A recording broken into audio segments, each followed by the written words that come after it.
ನನ್ನ ಹೆಸರು ಶಿವಾನಂದ ಅಂದ್ಬಿಟ್ಟು ಗುರು ಸ್ವೀಟ್ ಅದರದ ಓನರು. ಮೈಸೂರು ಪಾಕ್ ಹೇಗೆ ಬಂತು? ಮೈಸೂರು ಪಾಕ್ ಅನ್ನೋದು ನಮ್ಮ ಮುತ್ತಾತರವರು ಕಾಕಾಸುರ ಮಾದಪ್ಪನವರು ಮುಮ್ಮಡಿ ಕೃಷ್ಣರಾಜ ಒಡೆಯರ್ ಹತ್ರ ಅಡುಗೆ ಭಟ್ರಾಗಿರ್ತಾರೆ.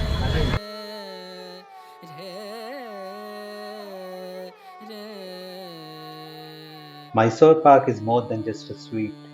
It's a sweet emotion synonymous with Mysore and its royal legacy. The story of Mysore Pak began in the royal kitchens of the Mysore Palace during the reign of Krishnaraja Wadiyar IV in the 1930s. One day, the palace cook Kakasura Madappa was in the kitchen and wanted to prepare a unique dessert for the king. He got creative and prepared a new sweet with just 3 ingredients, namely gram flour, ghee and sugar. The result was a golden, fragrant and irresistible sweet that melted in the king's mouth. The king wished to know the name of the sweet that he had just enjoyed. In a burst of spontaneous inspiration, Mysore Pak blurted out Kakasura Madappa, and the rest is history.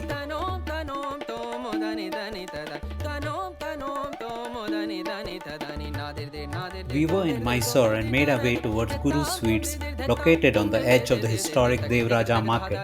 The shop is managed by the great grandson of Kakasura Madappa.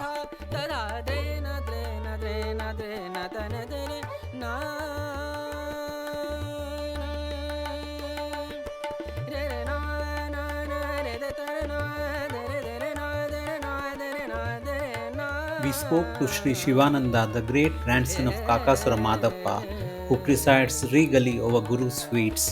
It was fascinating to hear the story of Mysore Pak from his lips.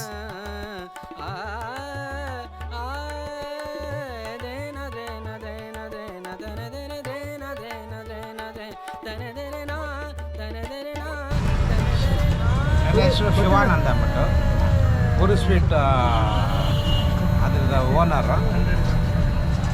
ನಮ್ಮಲ್ಲಿ ಮೈಸೂರು ಪಾಕು ವಿಶೇಷವಾಗಿ ಮೈಸೂರು ಪಾಕ್ ಅಂತ ಬಂದಿದ್ದು ನಮ್ಮ ಮೈಸೂರಲ್ಲಿ ಅರಮನೆ ನಗರಿ, ಅದು ಕರ್ನಾಟಕದಲ್ಲಿ ಅನ್ನೋದು ಒಂದು ಇತಿಹಾಸ.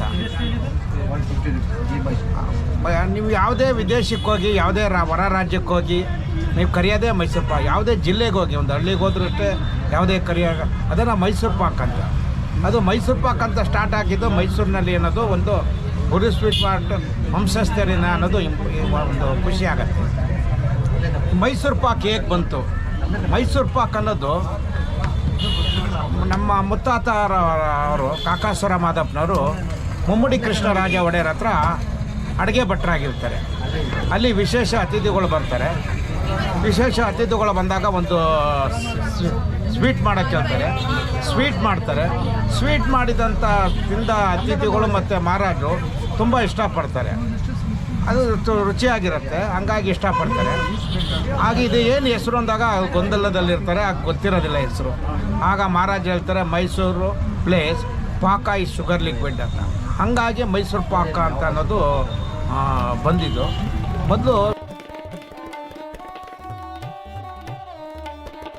ಮೊದಲು ಸುಮಾರು ಇದು ಒಂದು 90 ವರ್ಷದ ಇತಿಹಾಸ. ಮೊದಲು ದೇಶಿಕೇಂದ್ರ ಸ್ವೀಟ್ ಸ್ಟಾಲ್ ಅಂದ್ಬಿಟ್ಟು ನಡೀತಿದ್ರು ಕಾಕಾಸುರ ಮಾದಪ್ಪನವರು.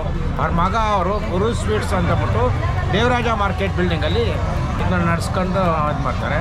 ನಮ್ಮದು 4ನೇ ತಲೆಮಾರು. ಪಕ್ಕದಲ್ಲಿ ಇನ್ನೊಂದು ಅಂಗಡಿ ಎಕ್ಸ್ಟೆಂಡ್ ಮಾಡಿದ್ದೀವಿ, ಅದಕ್ಕೆ ಸೇರಿದಂಗೆ ಅಲ್ಲಿ 5ನೇ ತಲೆಮಾರು. ಅಲ್ಲಿ ಇನ್ನೂ ಒಂದು ಏನಂದರೆ ಮೊದಲು 2 ಥರ ಮಾಡ್ತಾಯಿದ್ದಿದ್ದು ಮೈಸೂರು ಪಾಕು. ಆಮೇಲೆ ಈಗ 7 ಥರ ಮೈಸೂರು ಪಾಕ್ ಮಾಡ್ತಾಯಿದ್ದೀವಿ.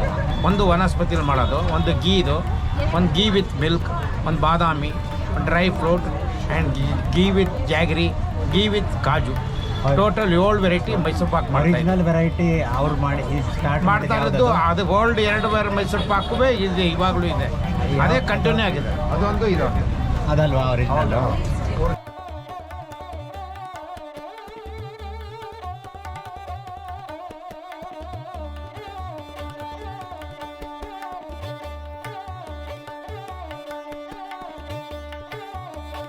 It was indeed an honor to taste the authentic Mysore Pak, which was invented by Kakasura Madappa from the hands of his great grandson.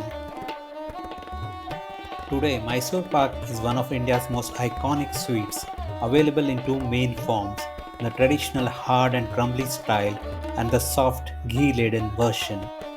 From the royal kitchens of Mysore to sweet shops across the world, the magic of Mysore Pak lives on. We left Mysore with a bag laden with what else but Mysore Pak. Mysore Pak is indeed a sweet born of chance, made for a king and loved by millions.